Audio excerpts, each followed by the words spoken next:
Beneath a winter sky on the cliffs of Newport, a mansion waits, bright with chandeliers, heavy with silence. A young maid arrives with nothing but steadiness in her hands and finds a child who has not spoken in nearly a year, and a widowed magnate returning from Europe with a rumored fiancé. Whispers coil through gilded corridors, a secret on the verge of breaking, a past that refuses to stay buried, an impossible choice between duty and desire. In this house by the sea, a single act of kindness will change everything. Before we begin, tell me where you're listening from, and answer this. What do you love most about historical romances? The longing, the scandal, or the second chances? Newport, Rhode Island, winter of 1895. The sea roared beyond the cliffs, its grey waves colliding with the rocks like a restless heart beating against confinement. Above that merciless coast stood the Vanderleigh mansion, an immense structure of carved stone and glittering windows that seemed to defy the wind itself. Its chimneys exhaled pale threads of smoke into the snow-laden air, and its towers glimmered faintly beneath the dim afternoon light. Abigail Merritt arrived at dusk, her small gloved hands clutching the worn handle of a carpet-bag. The driver who had fetched her from the station barely paused long enough to see her step out before the carriage vanished back down the narrow road, leaving her alone before the mansion's great iron gates. She had imagined elegance, perhaps beauty, but not this immensity. The house seemed alive, as though it watched newcomers and decided in silence whether they were worthy to cross its threshold. She drew her shawl closer. The air bit at her cheeks and burned her lungs.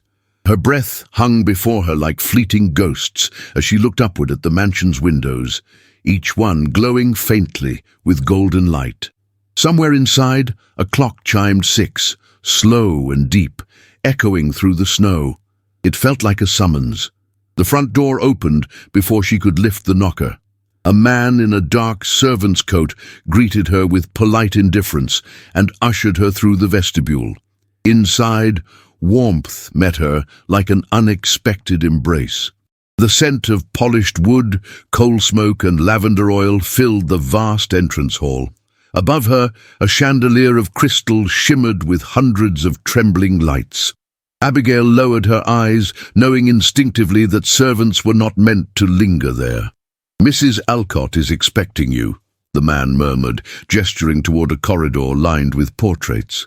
Abigail followed the sound of her own footsteps. She could feel the weight of the house, the hush of money, the vigilance of status, the invisible boundary between those who served and those who were served. Mrs. Alcott appeared at the corridor's end, a figure of formidable posture and calm authority. Her dark dress was simple but immaculate, and her grey hair, twisted into a tight knot, shone faintly in the lamplight. "So you are Miss Merritt," she said, her tone neither cold nor kind.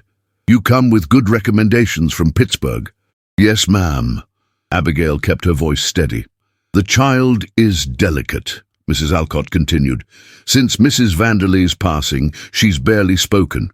You'll attend to her room and her clothing, accompany her to the garden when the weather permits, and report directly to me. And Miss Merritt, this house values silence. Speak only when you must." Abigail inclined her head. "I understand." Mrs. Alcott studied her a moment longer, as though searching for hidden defiance, then nodded and turned. "Come along." They passed through a maze of corridors until the scent of beeswax and linen grew stronger. The nursery lay in a corner of the west wing, facing the sea. Its windows trembled with the wind, and pale light from the setting sun filtered through lace curtains. On the hearth, a small fire burned quietly, and there, beside it, sat a little girl with hair the color of wheat and eyes like the pale edge of dawn. "Eliza," Mrs. Alcott said gently. "This is Miss Merritt." The child did not answer. She held a wooden doll close to her chest, staring at the flames as though afraid they might fade if she looked away. Her silence filled the room like a prayer never spoken. Abigail knelt a few feet away, careful not to startle her. "That's a fine doll you have," she said softly. "Did you name her?" Eliza's fingers tightened around the toy, but she said nothing. The only reply was the whisper of wind and the crackle of firewood. "She hasn't spoken in almost a year," Mrs. Alcott explained in a low voice. "Since the funeral." The words landed like a shadow. Abigail looked at the child again, and something inside her, something tender and buried, stirred. She knew what loss could do to a soul, how it hollowed a house until only silence lived there. When Mrs. Alcott left, the room seemed larger, emptier. Abigail remained by the hearth, folding the child's scattered linens.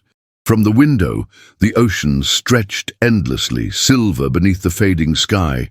She thought of her mother's last winter, the cramped boarding house in Pittsburgh, the long hours spent mending shirts for steelworkers. She had fled not for fortune, but for quiet, a place where she could work without pity or questions. On the nursery table lay a folded newspaper, abandoned beside a tea tray. Its headline concerned the railway magnates of New York, but what caught her eye was a short paragraph at the bottom. "Scandal in a prominent household. An undermaid dismissed for becoming too familiar with the master's child. Sources say impropriety was suspected." Abigail frowned and turned the page over. Servants' gossip often fed on such stories, and she had learned to ignore them. Yet something about it unsettled her. She slipped the paper beneath the ledger to hide it from Eliza's view, then returned to her task. The night deepened. A bell rang in the distance, signaling the hour for supper below stairs. Abigail was about to extinguish the lamp when she heard a carriage approach, its wheels crunching over frozen gravel. She moved to the window. Through the blur of snow, she saw lanterns flicker and silhouettes emerge. A tall man with broad shoulders and a long coat, and beside him, a woman draped in fur. The household stirred at once. "Mr. Vanderleigh has returned from Europe," whispered one of the maids passing by the hall, "and they say he brings his fiancée." Abigail turned from the glass before anyone noticed her watching. Her heart beat faster, though she could not have said why. She adjusted the child's blanket, tucked a strand of hair behind her ear, and forced herself to breathe slowly. Below, doors opened, and voices echoed in greeting. The measured tones of the housekeeper, the deeper reply of a man who carried command even in weariness. Then silence again, heavy and electric. Abigail glanced toward Eliza. The girl sat upright now, listening, her small fingers trembling slightly over the doll's hair. "It's your father," Abigail murmured. "He's home." Eliza's eyes glistened. No words came, but her lips parted as though she wanted to believe it. Outside, the sea kept roaring against the cliffs, and the snow fell harder, covering the world in white. Inside, in a mansion built by power and haunted by loss, a new life began for Abigail Merritt. Quietly, beneath the gaze of the man she had yet to meet. The man whose name carried both fortune and sorrow through every corridor of the house by the sea. The following morning rose pale and slow, like a curtain lifting on a fragile stage. The storm had eased, leaving the landscape blanketed in white and the air shimmering with silence. Inside the great Vanderleigh House, that silence had a weight of its own, a silence polished by money, bound by grief, and maintained by unspoken rules. Abigail Merritt woke before dawn, as she always had. She dressed quickly in her grey wool uniform, fastened her apron, and pinned her hair beneath her cap. The servants' corridor smelled faintly of starch and coal. From below came the first clatter of the kitchen staff stirring to life. She gathered her sewing kit and moved quietly toward the nursery, her boots making almost no sound on the wooden floor. When she opened the door, she found Eliza already awake, sitting upright in bed, her doll clasped tightly in her hands. The girl's eyes, a soft grey blue, reflected the pale morning light seeping through the lace curtains. Abigail greeted her softly, her voice barely above a whisper. "Good morning, Miss Eliza." The child said nothing, but her gaze shifted briefly toward Abigail's face before dropping again. That small gesture, so fleeting it might have been imagined, was enough. Abigail smiled, neither pitying nor pressing. She went about her tasks with quiet precision, folding the linens, tending to the fire, brushing out the girl's hair.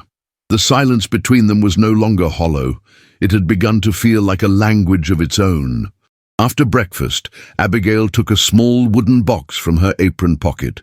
Inside lay the broken puppet she had found on the nursery shelf the night before, a little sailor with a missing arm and a cracked face. She sat by the hearth and began to mend it with fine, patient stitches. Eliza watched from the rug, her doll resting on her knees. Abigail hummed softly, not quite a tune, but enough to fill the stillness. When she finished sewing the puppet's arm back in place, she held it out. "There," she said, "good as new." Eliza hesitated. Then very slowly she reached for it. Their hands met for an instant, small fingers brushing over Abigail's gloved ones. The touch was delicate, almost accidental, but it sent a quiet shiver through Abigail's chest. The child did not look away this time. That moment might have lingered longer had the sound of carriage wheels not echoed across the drive. Both turned toward the window. Through the frosted glass, two figures emerged from a sleek black carriage, a man in a long, dark coat and a woman draped in fur. The household seemed to awaken in an instant. Bells rang, footsteps hurried across the corridors, and voices rose in formal greeting. Abigail straightened instinctively. She knew who it must be. The master of the house, Rowan Vanderleigh, returned at last. The air itself seemed to change. Even Eliza, so still before, stood and moved closer to the glass, her small breath fogging the pane. Her lips parted, but no sound came. Abigail placed a hand on the child's shoulder. "It's all right," she whispered. "You can go to him when you're ready." But Eliza only watched as the tall man crossed the snow-dusted path. He paused at the steps, offering his gloved hand to the elegant woman beside him. Abigail's gaze lingered a moment longer than propriety allowed. There was something striking about the man's bearing, a stillness that did not belong to arrogance but to restraint. His movements were measured, his shoulders broad beneath the heavy coat, his face solemn yet composed. When he and his companion disappeared through the front doors, Abigail turned back to Eliza. The girl had pressed her forehead against the cold glass, her small hand tracing an invisible pattern on the frost. The rest of the morning unfolded in tense rhythm. Servants rushed to prepare rooms, unpack trunks, and polish the brass banisters. Mrs. Alcott moved through the chaos like a general, issuing orders with quiet authority. Abigail kept to the nursery, though curiosity tugged at her. She could sense the shift of energy in the house, the hum of expectation and unease. By midday, she was summoned to assist with linens in the upper corridor. As she passed the grand staircase, she caught her first clear glimpse of him. Rowan Vanderleigh stood near the parlour doorway, speaking with Mrs. Alcott. He was taller than she had imagined, his posture straight but not rigid. His face was handsome in an austere way, finely drawn features, a trimmed beard, and eyes of a pale, arresting blue.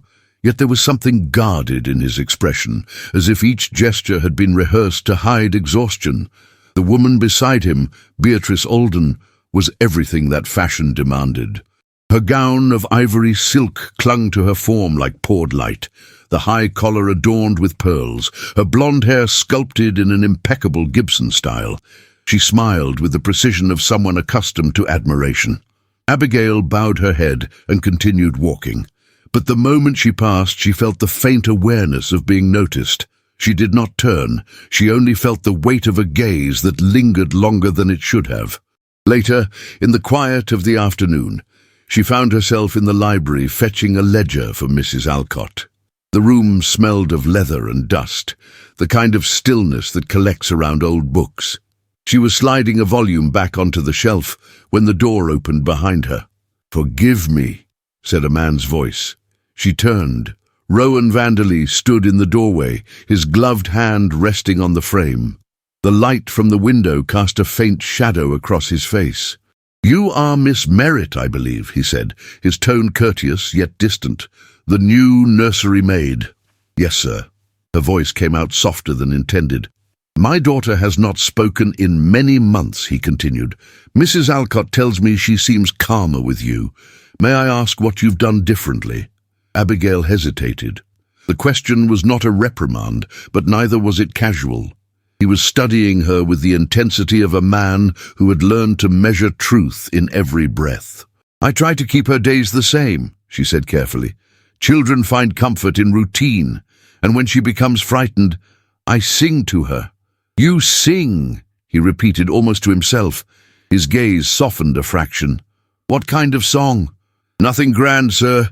Simple ones my mother used to hum while she worked. It isn't the melody that matters. It's the kindness." The words left her before she could stop them.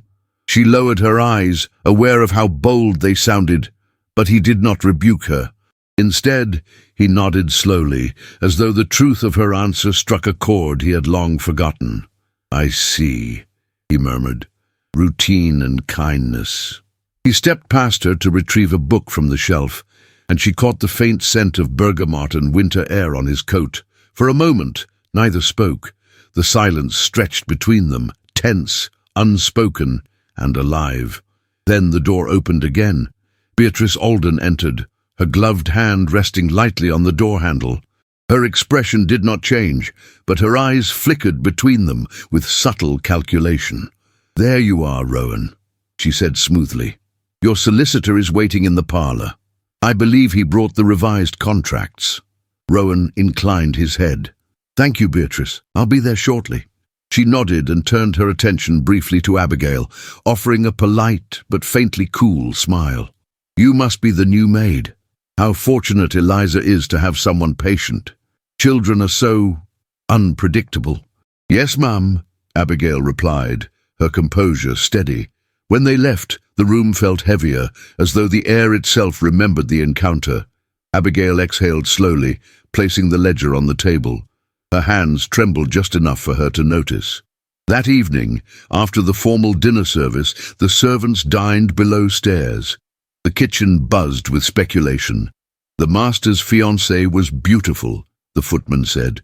The master looked older, the maids added, more severe than before. Someone whispered that the engagement had been arranged by the Aldens to secure a business merger. Abigail listened in silence, her eyes on her plate. When she returned to the nursery, Eliza was still awake, the candlelight flickering across her face. Abigail sat beside her and opened a storybook. "Would you like me to read to you?" she asked. The girl nodded faintly. Abigail began to read, her voice low and soothing. As she turned each page, the tension in the child's shoulders eased. Outside, the wind sighed against the windows, and the sea answered in a distant murmur. Halfway through the story, Eliza's head leaned against her arm. Abigail paused, brushing a strand of golden hair from the girl's forehead. For a long moment, she simply watched her breathe. Somewhere below, faint music drifted from the drawing room. A waltz played on the piano, slow and melancholy. Abigail could almost picture them, Rowan Vanderleigh and Beatrice Alden, poised before the fire, the reflection of the chandelier dancing on their faces. The thought made her chest tighten, though she could not name why. When the final notes faded, Abigail closed the book and whispered to the sleeping child, "You are safe now." She rose and went to the window. The snow had begun again, thin and silver beneath the moonlight. From this height, she could see the lanterns near the stables and the faint outline of the sea beyond the cliffs. The house seemed to breathe around her, a living thing filled with memories, desires, and ghosts. She did not know that the master of the house, restless and sleepless, was walking the corridor at that same moment, pausing outside the nursery door. He did not enter. He simply stood there for a breath, listening to the soft rhythm of her voice through the wooden panel, and wondered why, after so many empty months, the house no longer felt entirely dead. The clock in the hall struck 10. Abigail extinguished the lamp and sat beside the fire until its glow dimmed. The child slept peacefully. The world outside was quiet again, save for the distant crash of the ocean. A reminder that even beneath the calmest surface, something powerful and unspoken was always waiting to rise. The days that followed took on the golden shimmer of preparation, but beneath that glow pulsed a quiet unease, like a violin string drawn too tight. By mid-December, the halls of the Vanderleigh estate had been transformed.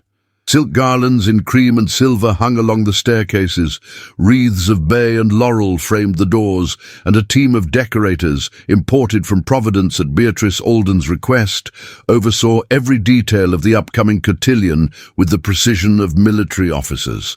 Everything had to be perfect, impeccable, breathtaking, especially with the guest list boasting senators, shipping moguls, and the eldest daughters of two prominent New York dynasties. The cotillion was not just a celebration. It was strategy. Abigail Merritt watched it unfold from the edges, present but invisible like breath on glass. She pressed linens, stitched delicate hems, and arranged the nursery with quiet resolve, always aware of her place. Yet with every passing day, she felt the eyes of the house shift. Some watched her with curiosity, others with veiled disdain. A few, like Mrs. Alcott, watched with concern. One morning, as Abigail folded Eliza's gowns in the nursery, Mrs. Alcott entered with a paper in hand and a crease of worry between her brows. She handed Abigail the society column from the Newport Gazette, its thin paper trembling slightly between her fingers. "Read the third item," she said softly. Abigail scanned the page until her eyes landed on the paragraph. Whispers among the help in one of Newport's most revered households suggest that not all affections are as innocent as they appear. A young maid, new to service and reportedly favored by the master's heir, has been seen too frequently in private corridors. While discretion remains the cornerstone of good breeding, one wonders where the line between duty and indulgence begins to blur. No names, no direct accusations, just insinuation, enough to stain. Abigail's face remained composed, but her stomach twisted. This could be about anyone. Mrs. Alcott gave a quiet nod, her voice low. Perhaps, or perhaps not. The Aldens have powerful friends in the press. Abigail folded the paper with care and tucked it beneath a stack of napkins. Her hands did not tremble. I have done nothing wrong. Then do nothing different, the housekeeper replied. Hold your head high and stay away from shadows. They often do more harm than truth. Downstairs, Beatrice Alden reviewed fabric swatches with the decorator, her every gesture calm, deliberate, and cool. Her smile, when it appeared, was tight as a corset and just as restrictive. She noticed everything, even the way Rowan paused a moment longer when speaking of Eliza's improved mood, even the flicker of his expression when he mentioned Abigail's calming influence. That evening, over brandy in the drawing room, she spoke to her father in low, clipped tones. She has the child's ear, Beatrice murmured, and the child has his heart. Mr. Alden, seated beside the fire, swirled his glass and lifted a sardonic brow. Then perhaps it is time to remind Mr. Vanderleigh where his obligations lie. Emotions are a luxury men in his position can't afford. He's sentimental, not foolish. The banker gave a short laugh. Every man is foolish where he believes himself unobserved. Outside the house, wind howled down the narrow alleys of Newport's Port District. Lanterns flickered in the cold dusk as Rowan Vanderleigh stepped into a modest tavern just beyond the main wharf. He had left the comfort of the estate behind, exchanging silk and crystal for the scent of brine and old oak. Here, no one bowed or paused to clear a path. Men raised their heads in surprise, then recognition. "Mr. Vanderleigh," came a voice roughened by years of salt air and whiskey. "Thought you forgot us dock rats." Rowan smiled faintly and removed his gloves. "I never forget who helped build my first line." He took a seat at the far table, where a group of men had gathered, merchants, ship captains, and tradesmen, all of them older now, all of them weathered. They had names like Holloway, Stratton, and McBride. Names that once appeared on crude contracts scribbled in ink, stained by sweat and hope. "I need your eyes," Rowan said, "and your ears. There are hands in this city trying to tighten around my business. Hands that do not know ships or storms, only ledgers." The men nodded. They knew. Beatrice's father had made inquiries in more than one shipping circle. His money moved swiftly, but Rowan's voice held conviction, not desperation. The men leaned closer.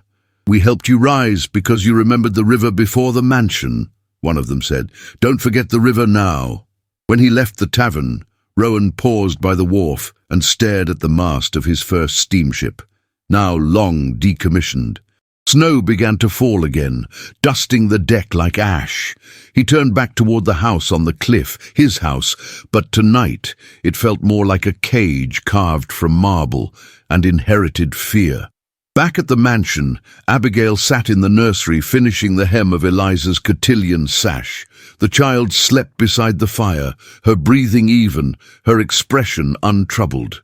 Abigail worked quietly, but her thoughts wandered to the gossip, the eyes in the hallway, the careful balance she could feel slipping. She was so focused she didn't hear the door open. "I was told she's been resting well." Rowan's voice reached her gently, like the distant toll of a bell. She rose, setting the sash aside, and curtsied with perfect composure. "Yes, sir. She sleeps without fear." He stepped into the room, his eyes on the child. For a long moment, he said nothing. Then he turned toward Abigail. "She has not done that in almost a year." "She is healing," Abigail said simply. Rowan's gaze lingered on her face, on the calm steadiness of her voice, the poise that neither invited intimacy nor rejected it. "They say you have a gift," he said quietly. "I only pay attention, sir. Children speak through silence." Rowan nodded, his expression unreadable. "And what does her silence say to you?" "That she is waiting for someone to see her, not her absence." He stepped closer, just enough that Abigail could feel the weight of his presence. "And what do you see, Miss Merritt?" She lifted her gaze to meet his. "A house that remembers what it has lost, and a child who hasn't learned how to stop mourning." Rowan did not speak. The distance between them narrowed, yet neither moved. The fire crackled. The shadows danced across the nursery walls. "Good night, Miss Merritt," he said at last, his voice low. "Good night, sir." After he left, Abigail stood for a long time, her hand resting lightly on the chair. The air still carried his scent, cedarwood and snow. She looked down at Eliza, then at the sash she had been sewing. Below stairs, the whispers began again. The parlour maid claimed to have seen the master and the nursery maid alone. The cook said she had heard a name spoken too softly, and the footman laughed, not with cruelty, but with the knowing smirk of a man who had seen such stories unfold before. But in her heart, Abigail held no scandal, only the quiet ache of something unnamed and uninvited, something dangerous in a house built on rules, a house that gilded its traps with gold and grace, while behind every polished corner someone was always listening. The sea had grown restless. From the windows of the nursery, Abigail watched the waves writhe beneath the pale morning light. The wind howled down from the cliffs with a sharpness that cut through the thickest glass, and the clouds hung low, heavy with snow yet to fall. Newport, ever regal in winter, now seemed like a kingdom holding its breath. Inside the Vanderleigh estate, the halls swelled with the scent of beeswax and fresh pine. The cotillion was 3 days away. Music swelled from the ballroom each afternoon as the orchestra rehearsed. Seamstresses hurried in and out with armfuls of taffeta. The decorators scolded the footmen for misaligned garlands. The mansion had become a beehive of expectation. In the nursery, Eliza was unusually fidgety. Her little hands twisted in the folds of her dress, and her eyes, which had lately regained a timid sparkle, now darted anxiously around the room. She sat stiffly on the small upholstered chair placed before the mirror, wearing a powder-blue fitting gown. Her shoulders, usually sloped with shyness, were now drawn tight with worry. Abigail knelt beside her with a spool of pale satin ribbon and tried to distract her with quiet conversation. "We'll only measure, not cut," she said gently, her voice like warm milk. "And if you don't like it, we'll try something different." Eliza nodded, but her silence was thick. One of the seamstresses stepped forward with a length of blue sash, meant to be tied just below the child's ribcage. As she reached to wrap it around, Eliza flinched. Her breath caught. "Too tight," she whispered. "I can't." But the seamstress didn't hear. She tugged to cinch the ribbon into place, and that small motion fractured everything. Eliza gasped, pushed at the woman's hands and stumbled backward. Her little frame trembled, her chest heaved. The doll she had clutched tumbled to the floor. "Stop," Abigail said quickly. She stepped between them and knelt again, now eye level with the girl. "Eliza, look at me." The child's eyes were wide and glassy with fear. Abigail loosened the sash, slipping it away. "There, nothing tight. You're safe." Eliza's shoulders quaked. Her lips moved, but no sound emerged. Abigail reached for her hand and began to hum, a tune so faint it seemed to rise from the floorboards themselves. It was the lullaby her mother used to hum over soapy water and cracked porcelain, a tune that smelled of flour and worn lace. Eliza's breathing slowed. Abigail continued to hum as she gently stroked the child's hair. The silence held, then shifted.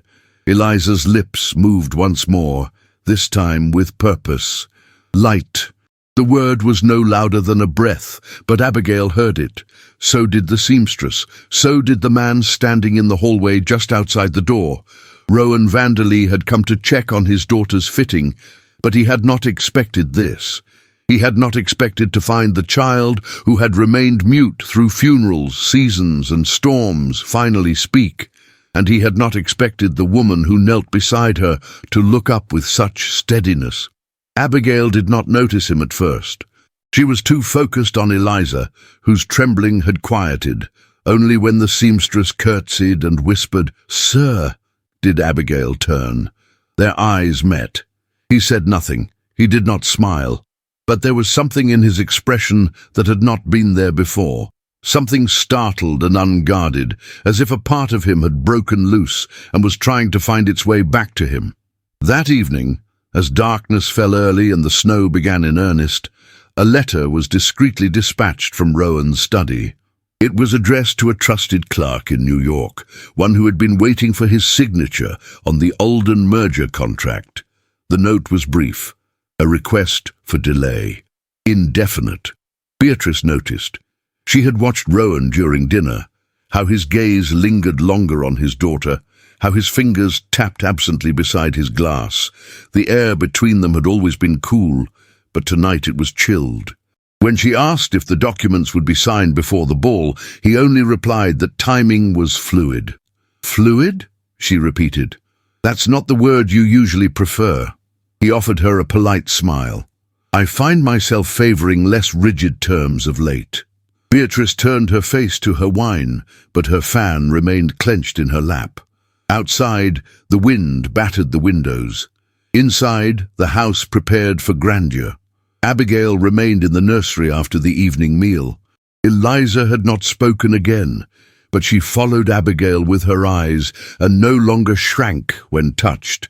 A single word had been enough to begin something, though neither of them knew what it would become.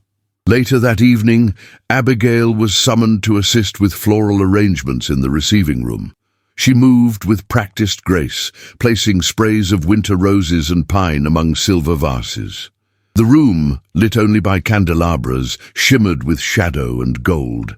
Guests had begun to arrive early, members of the Alden family, a few out-of-town investors, and a high society cousin who believed the Vanderleighs ought to consider expanding into steel. The conversation turned light and glittering, full of practiced anecdotes and veiled comparisons. Abigail moved quietly, as always, but one voice pierced through the din, a guest she did not know, whose champagne-glazed tone was sharp with amusement. "I'm told this house has the finest collection of silent children and talkative maids in all of Rhode Island." There was laughter, the kind that came in clipped, elegant bursts designed to slice. Abigail did not pause. She placed the final arrangement on the side table and turned with composure. Beatrice caught the moment. She said nothing, but her fan stiffened in her gloved hand, and her eyes remained on Abigail a second too long. When Abigail exited the room, she did so with her spine unbent. Dignity was not loud. It was quiet, like a seam perfectly stitched, or a lullaby hummed in a storm. She returned to the nursery without a word, checked Eliza's blankets, and then sat by the fire, her hands resting calmly in her lap. The storm had fully arrived. Wind moaned down the chimneys. The snow, no longer gentle, attacked the windows in waves. Below, in the dining hall, the music continued. Crystal chimed against porcelain. But the atmosphere had shifted. Rowan noticed it in the way Beatrice stared into her glass, in the way the conversation circled but never landed, in the way the silence of one maid, one quiet, observant woman, had begun to unsettle a room designed for power.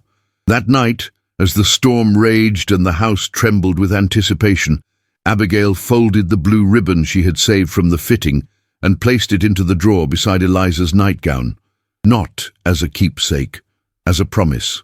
Because a voice once lost had spoken, and somewhere beyond the eyes of chandeliers and snow-glazed windows, someone had listened. The morning sky bled pale and bruised above the snow-drenched cliffs of Newport, and the house perched there, so proud and still, held its breath like a cathedral awaiting judgment. Inside, the Vanderleigh estate moved with the muted haste of a place that understood spectacle. Curtains were dusted, silver was polished to mirror shine. Fresh coal was laid in every hearth, and the scent of beeswax mingled with evergreen and winter roses. The ball was now 2 nights away, and the air inside the mansion was thick with expectation. Bright, brittle, and sharp enough to cut skin. Abigail Merritt moved through her tasks with mechanical grace, her face composed, her voice even. But something inside her had shifted.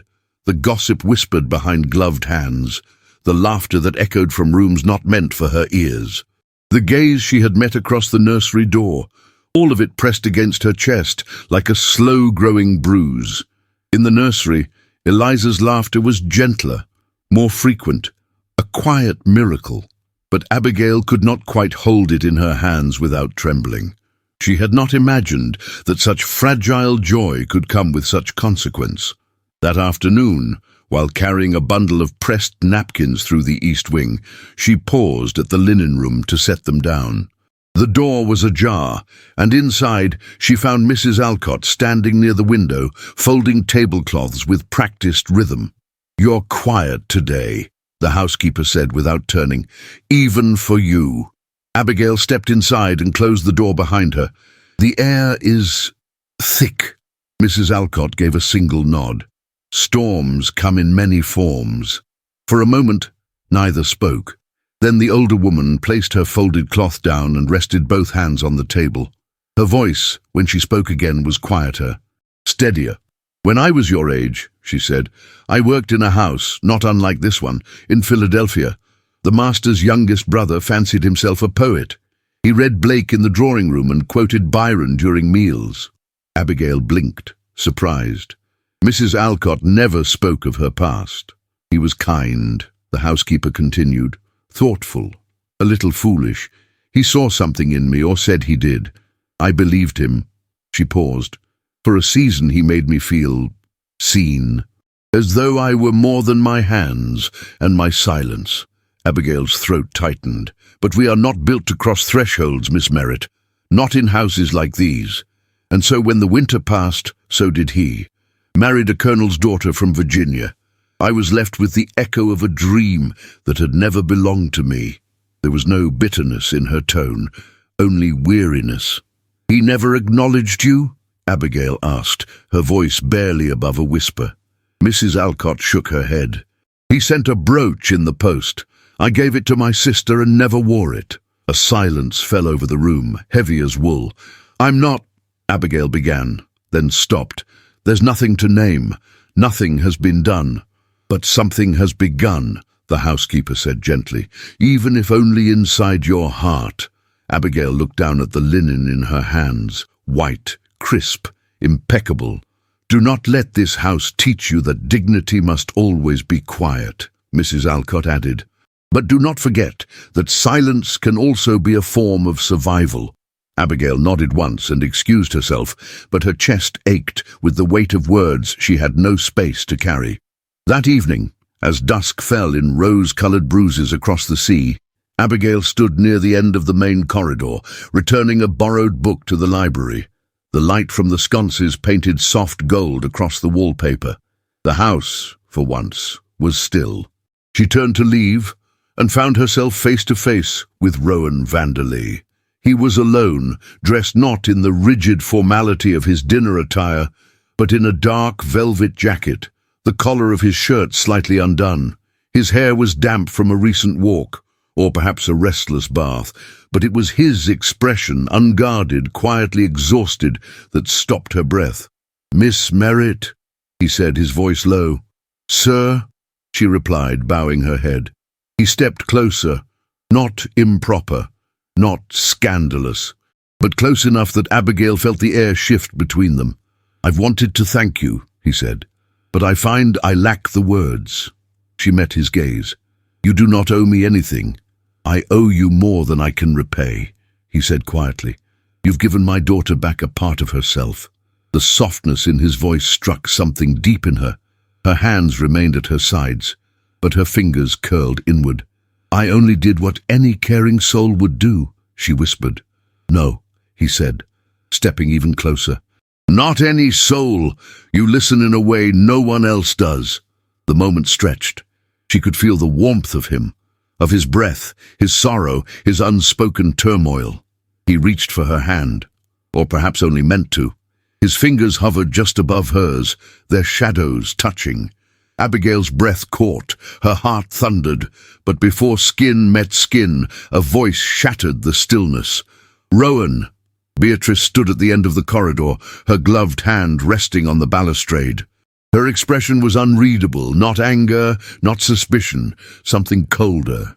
He stepped back, but not abruptly. Abigail bowed her head and turned to go, but Beatrice's voice stopped her. "Stay." Abigail froze. Beatrice descended the final steps, each click of her heel measured. "This house has eyes," she said, not unkindly, "and mouths, not all of them honest.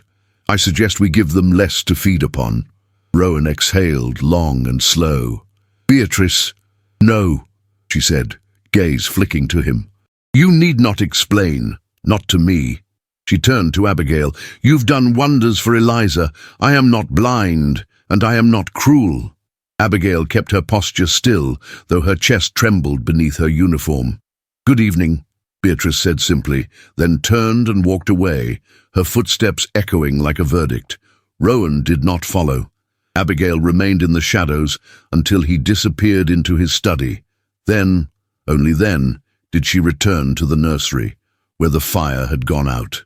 Far away, in the eastern wing of the house, Beatrice entered her father's suite without knocking. "You used the column." Mr. Alden, seated in a high-backed chair before the fire, did not look up. "It was necessary." "She's just a maid," Beatrice said, voice low with fury.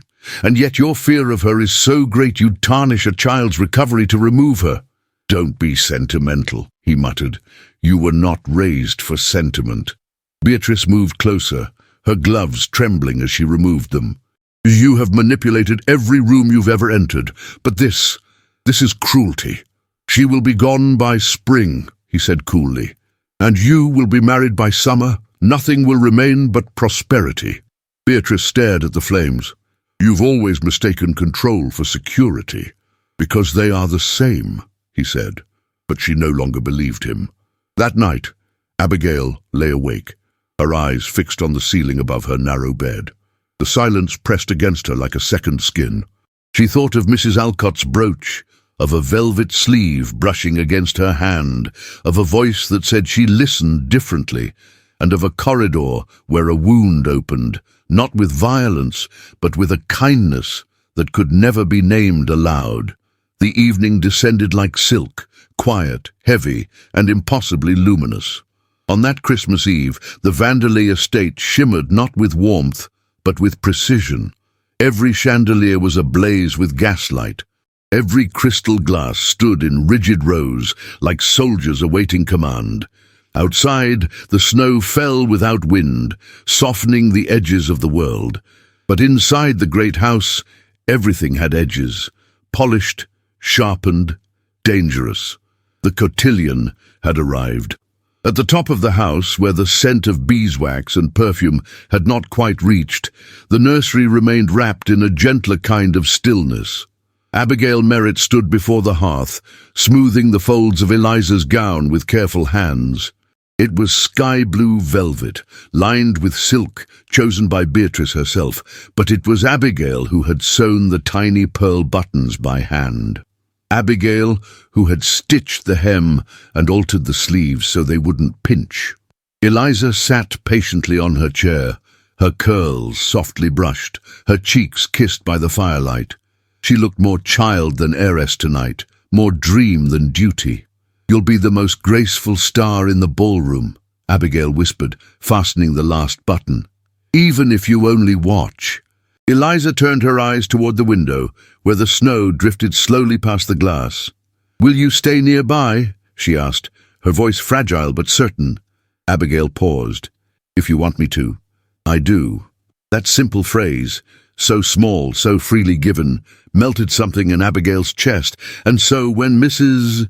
Alcott came with word that Miss Alden requested Eliza's presence before the first guests arrived, Abigail descended the wide staircase with the child on her arm, trailing just a few steps behind the nurses assigned for formal presentation.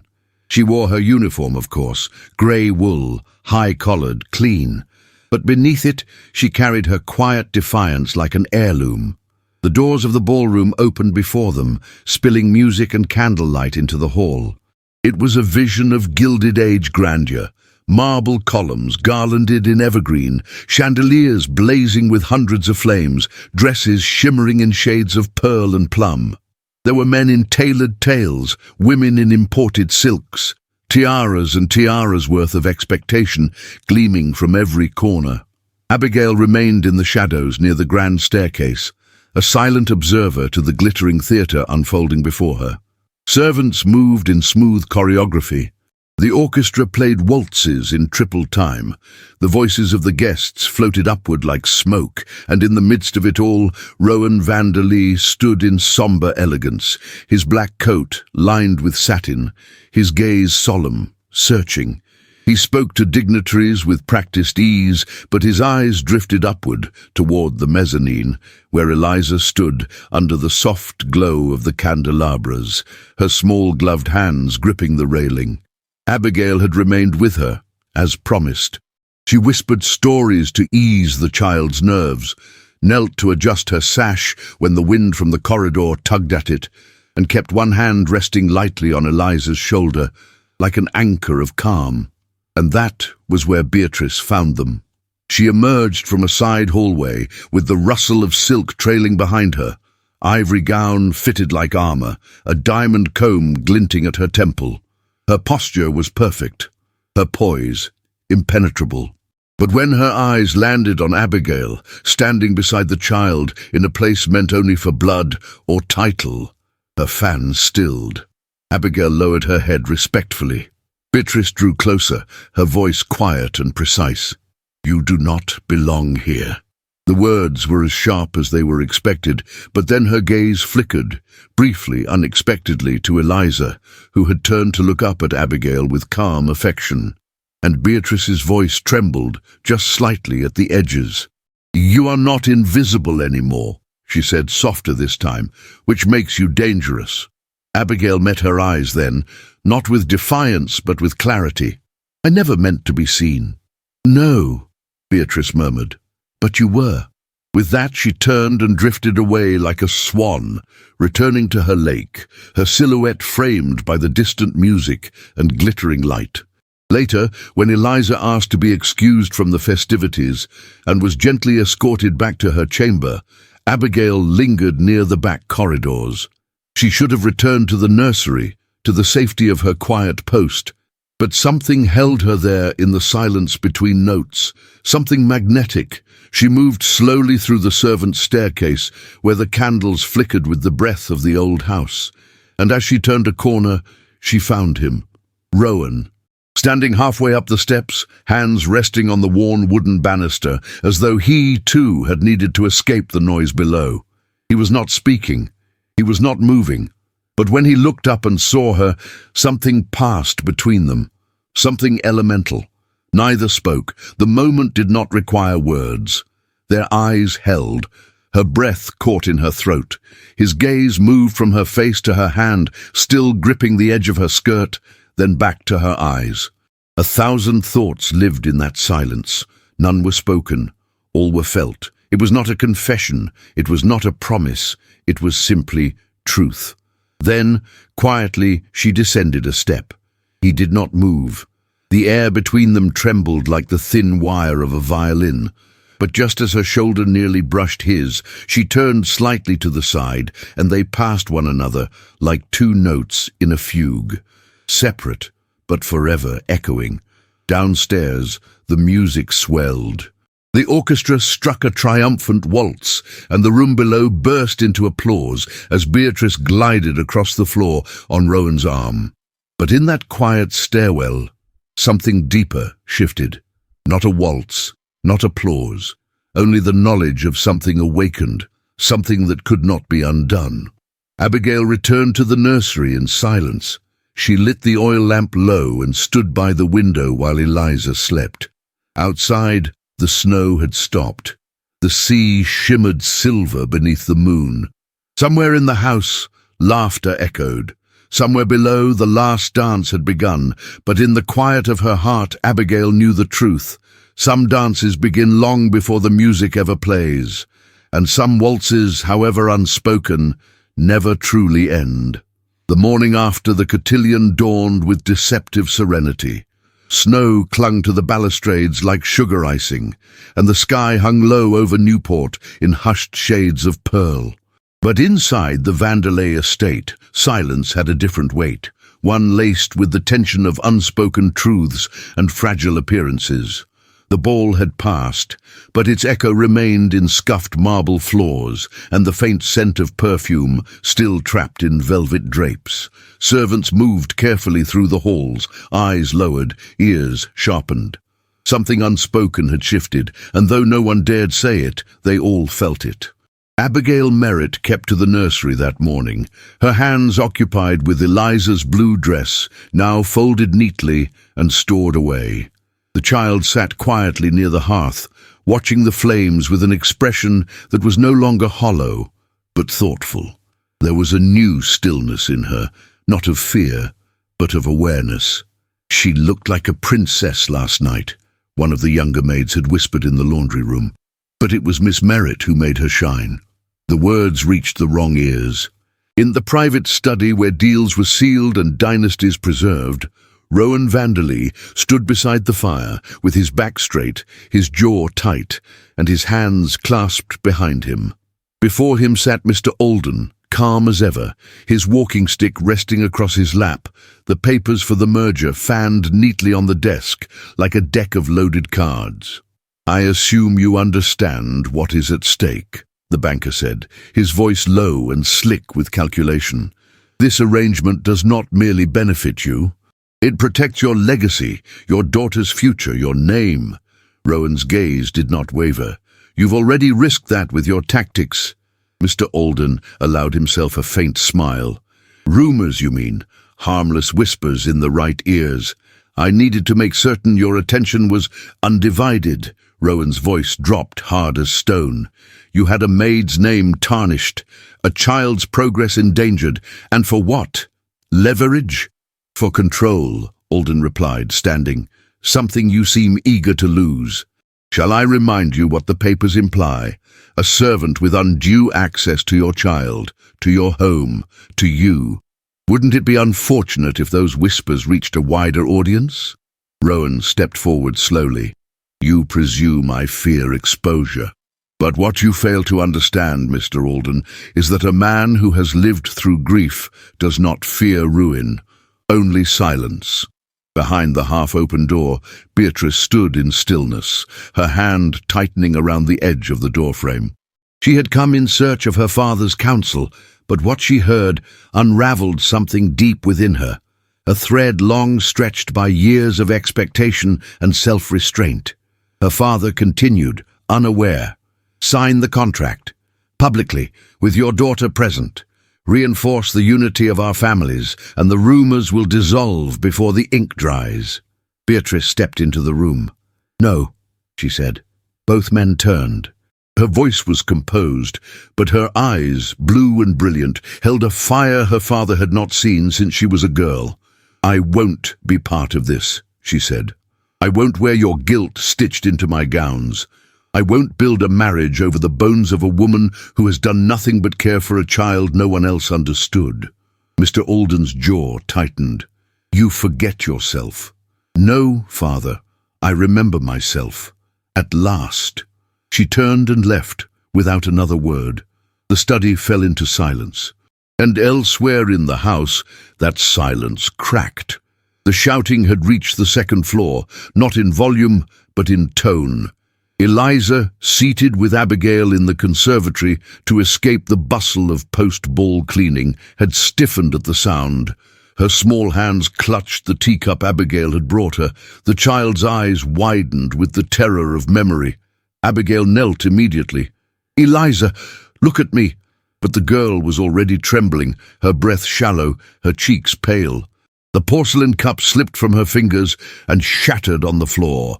Servants rushed in, the head footman, a governess, a pair of curious guests still lingering from the night before, all frozen in the doorway. Abigail acted without hesitation. She lifted Eliza into her arms, carefully, protectively, and sat with her on the chaise near the tall glass windows. She whispered nothing at first, just rocked her gently. The child clung to her, cheek pressed against her shoulder, as though her heartbeat alone could shield her from the storm. After a long moment, Abigail began to hum. It was the lullaby again. Simple, slow, almost imperceptible beneath the sound of crackling fire. The same melody that had coaxed Eliza's voice from silence, a song that did not belong to any ballroom or dynasty, but to the quiet spaces where healing dares to bloom. Eliza's breathing slowed, her hand unclenched, and the child spoke, a single word, barely above a whisper. "Safe." The room remained still. Then, from behind the group gathered in the doorway, Rowan stepped forward. His expression was unreadable. He took one look at his daughter, resting at peace in the arms of the maid everyone had been taught not to see, and the facade he had worn for months fractured. He turned to the room. "To all present," he said, his voice carrying the full weight of his name, "let it be known that Miss Merritt is under my protection and my deepest gratitude. She has given back to this house what none of us could.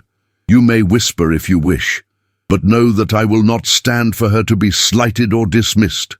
Gasps followed, but no one spoke, not even the footman, not even the guests, and Abigail, still seated with Eliza in her arms, met his gaze with eyes full of quiet strength. She said nothing, because nothing needed to be said. That night, long after the house had settled into stunned silence, Rowan stood alone in his study. The contract from the Aldens lay on his desk, still pristine. He took it in his hands and walked to the hearth. The fire crackled as though waiting. With steady fingers, he fed the papers into the flames, one page at a time. The ink curled, the seal melted. The past, carefully curated and leveraged, turned to ash. And in the kitchen wing, while servants dozed in their quarters and the last embers of the cotillion were swept into dustbins, a candle left burning too close to the drapes began to sway in the breeze from a cracked window. A spark leapt, caught, and the edge of ruin lit not with fury, but with the soft hiss of silk igniting in silence. The night began with music.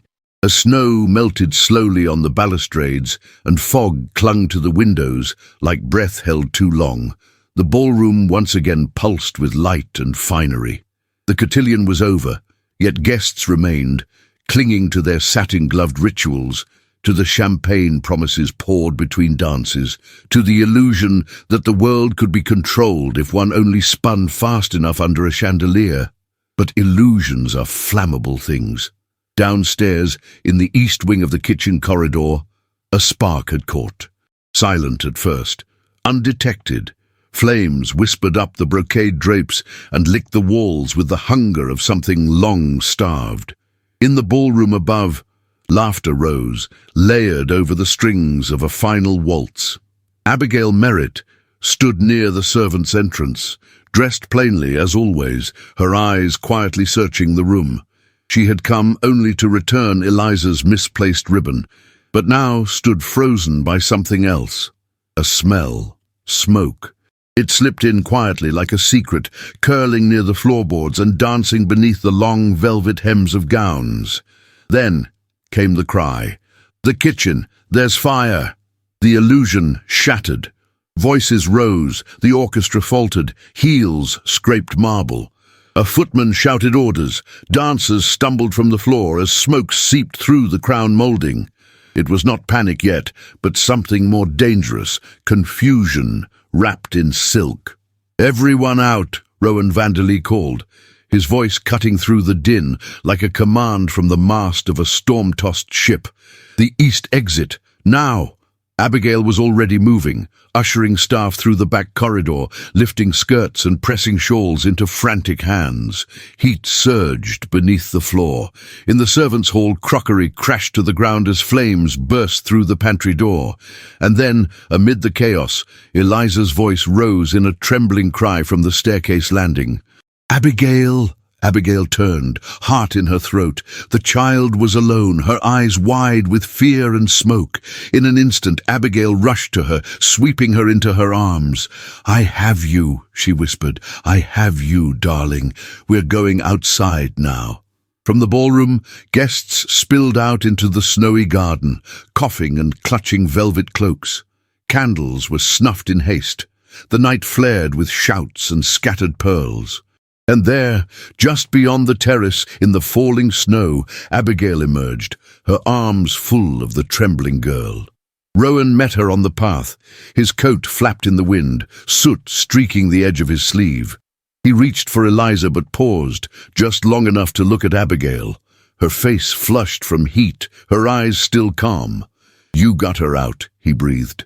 "She called for me," Abigail said softly, her breath visible in the cold. He nodded once. Then, without pretense, without shame, he reached for her hand. He did not speak, but in the sight of dozens of guests under a snow-laced sky, he took her hand and did not let go. The crowd noticed.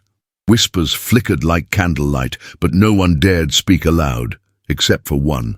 Beatrice Alden, her gown untouched by ash, her gloves still pristine, stepped forward from the crowd. Her eyes found Rowan's, then Abigail's, and something unreadable moved through her, part resignation, part release. She approached slowly, her voice quiet but clear. "Now you know what you want," she said. "I hope you keep it." She turned, her chin high, and walked away with the grace of a woman who had lost nothing she intended to hold. By then, the flames had been beaten back. The house, built of stone and pride, had not burned to the ground, but a corner of it had blackened. A wing of it had gasped and spit and groaned under the weight of smoke. And still, the fire that had changed everything had not begun in the kitchen. It had begun in a nursery, in a lullaby, in a gaze held a second too long. Inside, guests were counted. No one injured, no property lost beyond repair. But reputations, those were another matter. When Eliza was safely wrapped in blankets and seated beside the fire in Mrs. Alcott's quarters, she looked up at the crowd gathered before her. Some were staff, some were guests, some were unsure where they stood. The child looked at her father, then at Abigail. Then she spoke, her voice small but clear. "That's my family." The room stilled, not because of the words, but because of the truth in them. And it was Mrs. Alcott who moved first, her face unreadable. She crossed the room to where Abigail still stood, covered in ash and silence, and placed a firm hand on her shoulder. It was not just a gesture of approval, it was a seal. Outside, the fire brigade finished their inspection. The snow continued its descent, and inside the Vanderleigh estate, something shifted, quietly but irreversibly. The guests began to leave, some with questions, some with judgment, but more than a few with something else in their eyes: recognition. By midnight, the ballroom had gone dark, the smoke had cleared, but the memory of that moment, of a hand taken in front of all, burned brighter than any fire. The morning broke with neither warmth nor mercy. A thin sheet of frost glazed the glass panes of the Vanderleigh estate, casting the once proud rooms in a silvery hush. In the distance, the sea rolled beneath a pearl-colored sky, indifferent to the fire, the whispers, the consequences. But in Newport, the world was already shifting. The first column hit the streets before sunrise. Maid seen in magnate's arms amid ballroom blaze. Witnesses gasp as Abigail Merritt emerges from flames, holding the Vanderleigh heiress and the patriarch's hand. By noon, there were three more. The Duchess of the Ashes, Rowan's ruin or redemption. From kitchen to ballroom, the servant who dared. Abigail stood in the hallway just outside the nursery, the ink-stained paper clutched between trembling fingers. The words bled like wounds, elegant daggers forged in marble parlours and printed in cheap ink. Mrs. Alcott had delivered it in silence, her face pinched, her jaw tight. She had not needed to say it aloud. Abigail already knew. "She's a good girl," one maid whispered by the wash-basin. "A pretty face is enough to ruin a reputation," muttered another. "And what will the board say?" someone added grimly. She turned her face toward the window, toward the sea, and blinked fast. Downstairs, Rowan stood in the parlour, his coat half-buttoned, a telegram crumpled in his fist. His name had always commanded deference, but now he was being summoned like a misbehaving schoolboy. The board demanded an explanation. The bank threatened to withhold funds. The Aldens had severed ties. The press had named him a fool, a rogue, a man unfit to command a dynasty.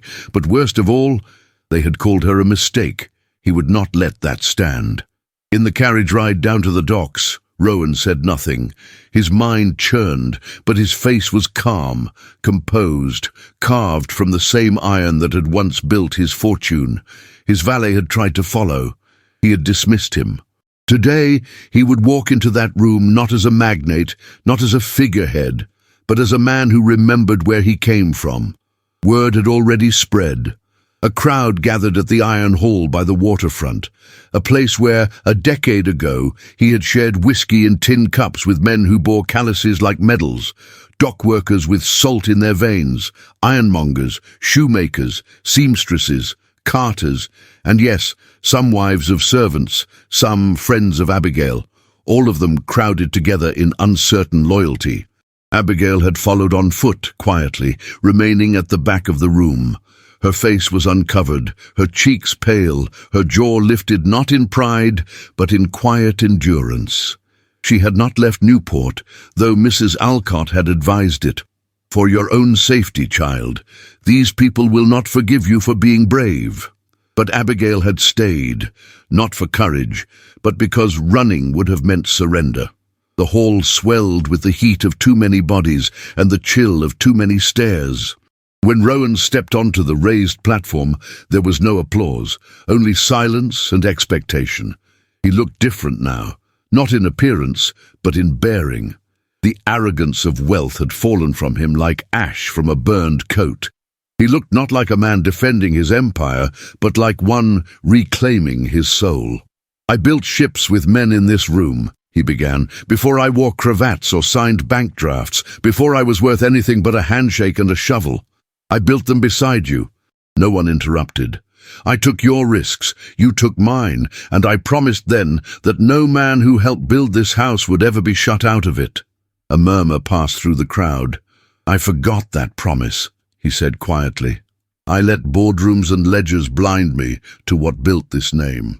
I let a contract speak louder than a voice, and I let fear keep me from standing beside someone who deserved more than my silence. From the back of the room, Abigail felt her breath catch. "I'm offering a new model," Rowan continued, his voice firm now. 15% of my company, its profits, its direction, its future, goes into a new fund, governed by you. Those who work the docks, those who stitch the sails, those who fill the ledgers and load the crates, those who are usually thanked and then forgotten. He held up a signed paper, sealed with the Vanderleigh crest. "And one more thing," he turned slowly. "There's been talk about a woman, a maid. Someone who dared to hold a child, speak a truth, and, God forbid, hold my hand in the snow." A few chuckles broke through, but most remained hushed. "That woman is not a scandal. She's the reason my daughter laughs again. The reason I remembered the man I was before I learned how to hide." He drew in a breath. "And if I stand here with any honor left in me, it's because of Abigail Merritt." The crowd froze. Abigail's eyes widened. Her mouth parted in disbelief. He didn't look at her. Not yet. He looked at them. "Not my servant, not my shame, the woman who helped me find my way." A moment passed, then another, and then, slowly, like a tide pulling back from the shore, hands rose. Applause. It began uncertainly. One dock worker, then two, then a seamstress with a handkerchief in her fist, then more, louder, fuller, until it filled the hall like wind in a sail. Abigail stood frozen. It wasn't for her beauty. It wasn't for pity. It was because, for the first time in her life, someone had spoken her name in the light, not to shame her, but to honor her. She did not cry, but she clutched the ribbon in her pocket, the one Eliza had tied into her braid that morning, and let herself smile. Outside, the sky was clearing, and the wind no longer carried the chill of fear, but the stirrings of something bold and unfamiliar. Respect. The final snow of the year came softly, with none of the fury that had marked the season's earlier tempests. It fell in pale spirals, casting the grounds of the Vanderleigh estate in white velvet, quieting the world beneath a hush that felt both sacred and expectant. Inside the house, time moved differently. Gone were the fevered preparations, the hurrying servants, the flurry of silk and scandal. In their place was stillness, not of abandonment, but of renewal. The grand staircase, once echoing with footsteps and whispered intrigue, now bore the gentle sounds of laughter. A child's laughter. Eliza's. She giggled from beneath a blanket fort constructed of ottomans and shawls, her cheeks flushed, her braids uneven. A wooden puppet, mended and repainted, danced on her knee, and when she turned toward Abigail to share a conspiratorial smile, there was nothing hesitant in her expression, only joy. "Again," she whispered, handing Abigail the storybook. Abigail opened the worn pages with a gentle hand, her voice low, the rhythm soothing. She had read this tale of a ship captain and his paper crown perhaps 20 times that week, but each retelling made Eliza's eyes glow a little brighter. And when Rowan passed the doorway, his presence quiet, unannounced, deliberate, he paused long enough to witness it. A new household rhythm had emerged since the fire. The board had relented. The rumours had quieted. And Beatrice Alden had returned to Boston, not in disgrace, but in composure. Her departure had been marked not by tears or tantrums, but by a single steady look across the drawing room, and words Rowan would remember. "Now you know. Don't waste it." He hadn't. That morning, as the cook prepared spiced ham and roasted apples for the holiday supper, Mrs. Alcott stepped into the linen room with a small ivory envelope, and a smile that tugged at the corners of her eyes. "You're expected," she said simply, placing it into Abigail's hands. Abigail stared at the handwriting. It was not formal, not scrawled by a servant, but bold and unmistakable. "Rowan's, New Year's Eve, 7 o'clock, just us three." She said nothing, but Mrs. Alcott, who had once held her when her heart had broken, reached out and smoothed a lock of hair behind her ear. "Wear something soft," the older woman said. "It's not a ball, it's a beginning." And then she left. Abigail sat on the edge of her bed for a long time, the invitation still open beside her. Her fingers drifted to the small drawer beneath the basin. Inside, carefully pressed between two handkerchiefs, lay the ribbon from Eliza's cotillion dress.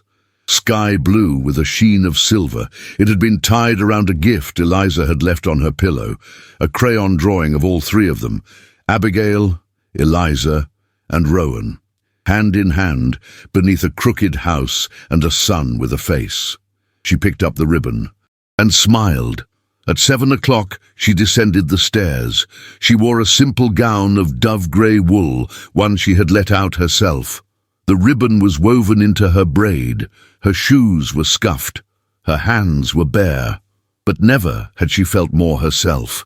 The drawing room was candle-lit, the fire already glowing in the hearth. Eliza ran to her, cheeks flushed, and pulled her by the hand toward the table where 3 place settings awaited. There was no finery, no crystal, just porcelain mugs of cider and slices of ham, and the warmth of a home no longer ruled by distance or propriety. Rowan stood as she entered. He did not bow. He did not take her hand. He simply looked at her the way one looks at something long imagined and suddenly real. "Miss Merritt," he said, "Mr. Vanderleigh." Eliza rolled her eyes, giggling. "You're silly." And that, it seemed, broke the spell. They ate together, talked together, laughed. Eliza asked if Abigail could stay longer after supper, and told a very long story about a dog with wings. Abigail listened patiently. Rowan poured the cider. It was a small thing, and yet everything about it felt seismic. Later, as the girl fell asleep in the nursery, with her head in Abigail's lap, Rowan stood in the doorway. "Do you remember the first thing you said to me?" he asked. Abigail looked up. "You asked what calmed your daughter," she replied. "And you answered, routine and kindness." He nodded, eyes softening. "You gave us both." A long silence passed. "She's asking if she can call you Abby." Abigail smiled, her throat tight. "She may." Rowan offered his hand. "Come with me?" Abigail hesitated only a moment before rising. The ballroom was empty. No music played, no guests lingered, no flowers adorned the mantels. The walls still bore faint scars from the smoke, but the floor had been polished, and the chandeliers sparkled softly above them. Outside, snow fell. Inside, Abigail stood in the room where reputations had nearly destroyed her, and now she was simply herself. Rowan turned toward her. No grand gestures, no proposal, no declarations gilded in wealth or promise. Just this: "Would you dance with me?" She nodded. He reached for her hand. She gave it. He placed his other hand gently at her waist. She exhaled, and together, with no music but their breaths and no audience but the falling snow, they moved. Not quickly, not perfectly, but together. She rested her cheek against his shoulder, his fingers curled slightly tighter around hers. It was not a waltz for the world. It was a waltz for a woman who had been made invisible, for a man who had hidden behind ledgers and grief, for a child who had found her voice. They danced. And in the quiet, as the new year arrived, not with fireworks, but with snowflakes and silence, a new world began to take shape around them. Slowly, steadily, together. The sea had not changed. Its waves still lapped against the cliffs of Newport with the same steady rhythm they had held for centuries. The wind still threaded its fingers through the tall grasses that bordered the gardens, and gulls still wheeled above the harbour as if searching for the past. But the house had changed. Children's laughter now echoed through the hallways once ruled by silence. Sunlight fell freely through windows that no longer bore heavy drapes. The ballroom, once a stage for sorrow and scandal, had become something entirely different, a space of life, of music, of dancing feet far too small to care about lineage or legacy. It was late spring, and the roses had begun to bloom along the trellis Abigail had planted herself the first summer she became mistress of the house. "Mama!" a voice called, soft and urgent. Abigail turned from the window, the same window where once she had watched the snow fall alone. Eliza stood in the doorway, taller now, her braids longer, her voice confident. She wore a pale yellow dress with a sash she'd tied herself, though it hung slightly crooked. "She took her first step," Eliza whispered, eyes wide with joy. "I saw her." Abigail's breath caught. She followed Eliza into the nursery where Rowan sat on the floor, cradling their daughter in his arms, laughter shining in his eyes. The baby reached for him again, then stood, wobbled, and plopped down with a squeal. They named her Clara. Born in the early days of a storm, with a cry like a ship's bell, Clara Vanderleigh had inherited her father's quiet strength and her mother's stubborn grace. And in her small hand, wrapped around Abigail's finger, was the proof of everything they had built from ruins. Rowan looked up. He did not speak. He only smiled, and in that smile, after 4 years, lived every promise they had made and kept.